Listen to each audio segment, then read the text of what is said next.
Hello, people of YouTube. My name is Steve Gray. This is Gray's Guitars. Thank you for watching. The price of some of these Chinese guitars is getting out of control, especially from Epiphone. It's slash Gibson. It's getting ridiculous. So right here, no one is handing out medals for owning a guitar by a prestige maker. Guitar prices and the conundrum of high-priced budget electric versus entry-level big-name model. I should say Chinese versus USA in reality, or versus Japan, or versus whatever other country. Big name model, which to choose and why the decision is getting tougher.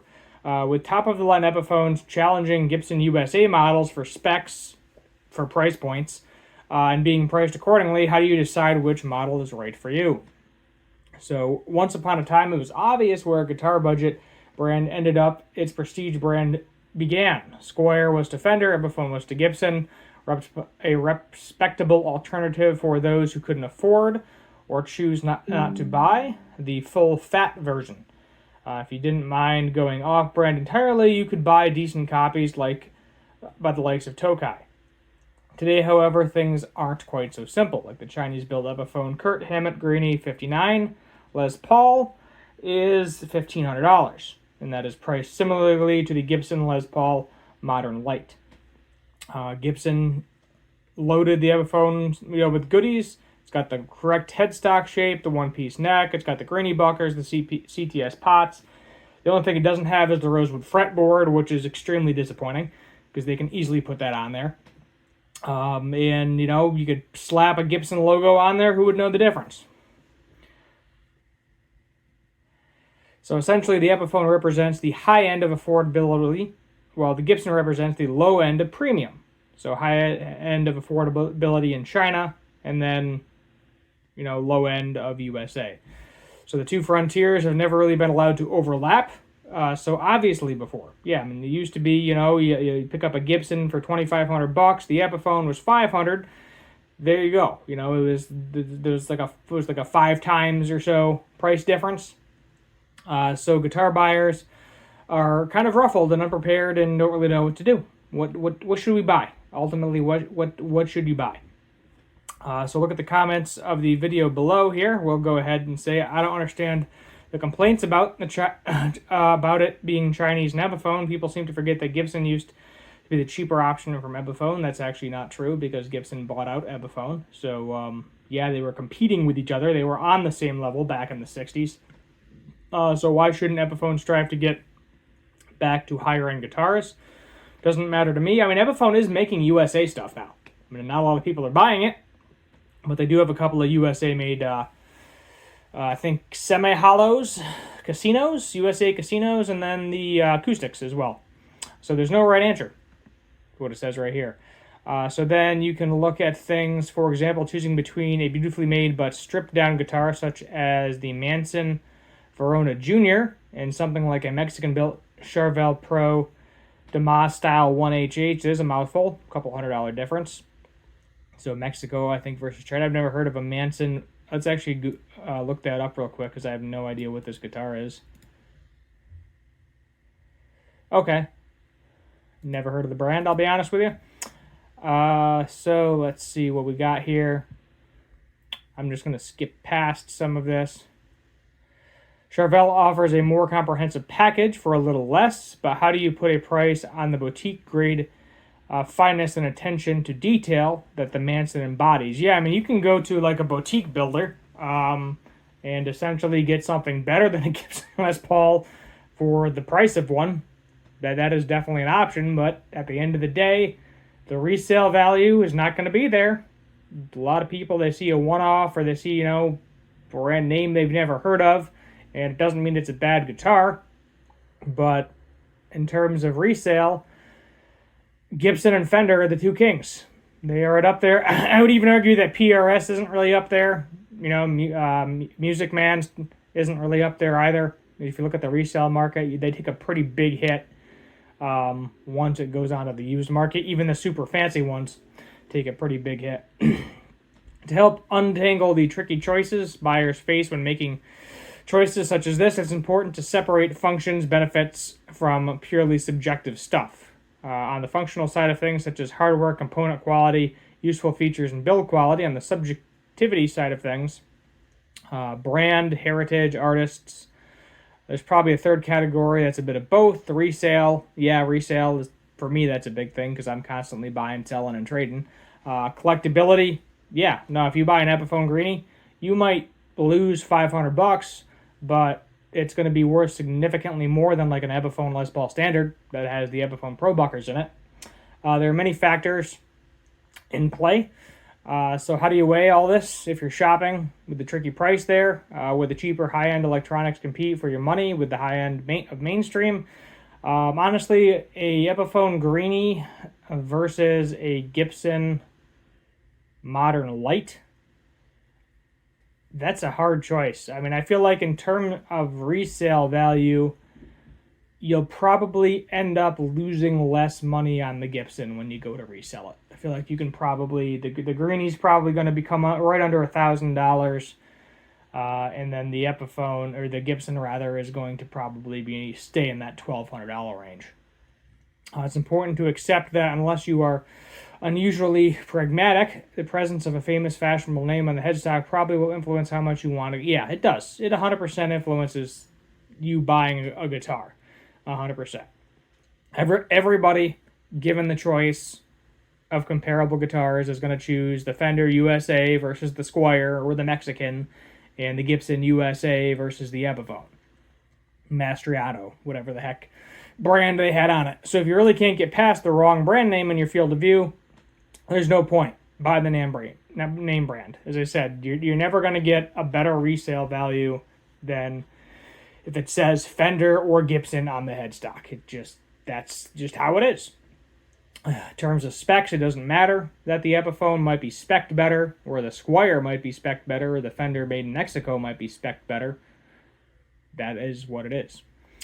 So the Tonewoods hardware are also of quality you'd expect. Yeah, some people say that the Tonewood, mahogany is mahogany. Whether it's built in China or built in USA, it's still the same wood. I mean, the quality might be a bit different.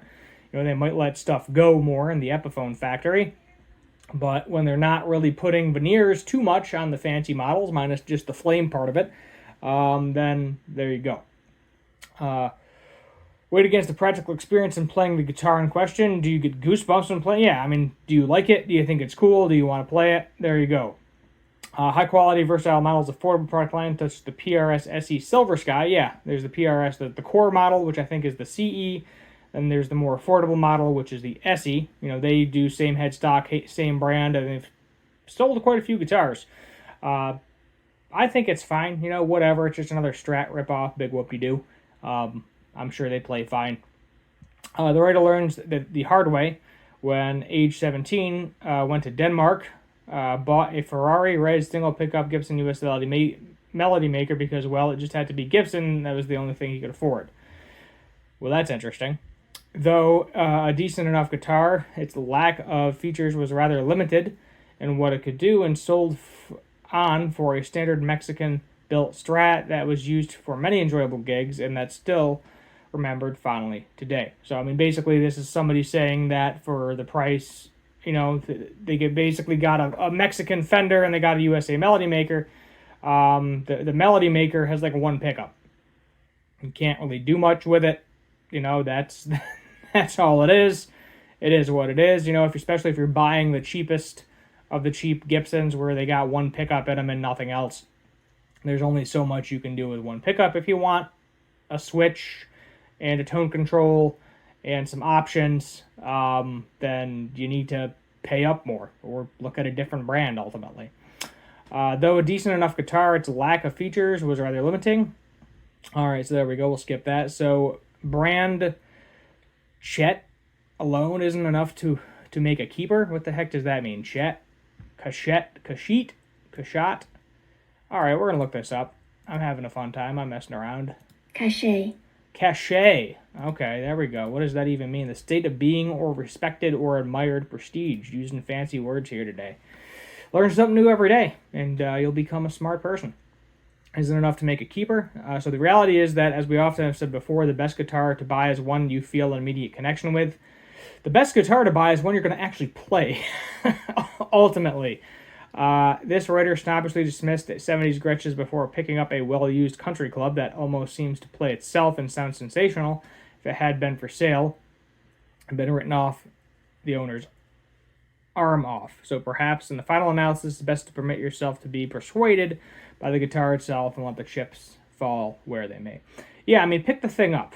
You know, if you look at it, yeah, the headstock is important in terms of resale value, but in terms of you're just going to play it and you don't care about resale value, pick the thing up, see how it sounds, see how you feel about it.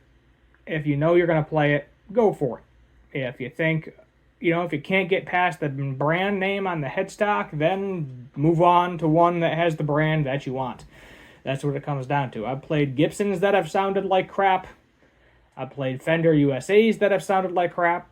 And on the other side of things, I've played amazing Gibsons and amazing Fender USAs, but I've also played amazing Squiers, amazing Epiphones as well.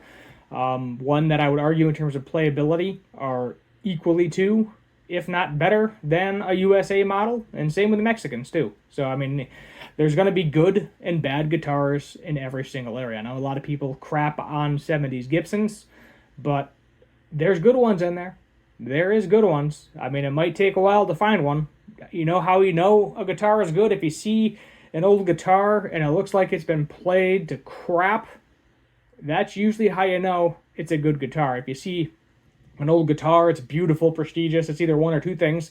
The person that bought it either just gave up learning guitar, put it under their bed, or someone messed around with it for a while, they didn't like the way it felt or sounded, they realized it might be worth money one day, and then they were like, you know, I just don't feel like playing this. And then it just keeps getting passed around again and again and again on Urban eBay till the end of time. Until maybe somebody picks it up and is like, oh, yeah, pretty good. But it's all personal preference. If you're going for resale value, as I said, name brand, Gibson, Fender, there you go. If you're buying used, you got a little bit more leeway. Because if you're buying used, when you sell it again, typically the used price stays where it is. For instance, the Greenie used, I believe you can get it for close to $1,000, where the Gibson Modern Light, I think, is sitting around $1,100-$1,200. So I would say that you'd probably make out a little bit better by buying the Gibson. But in terms of taking it apart and selling it as a husk, selling the Greenie Buckers by themselves used go for like $300, I think. Plus you can sell the wiring harness, you can sell all the parts, and honestly, if you strip it apart and sell it individually, either that or you just take the humbuckers out of it and slap something else in there.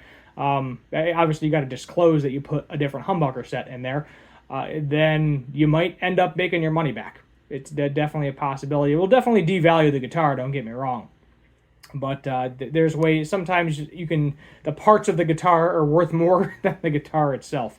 So I'm not going to drag this out any longer. Thank you for staying with me. Thank you for the people that have answered my question on my short the other day about the band as well. I think I know what I want to do with that.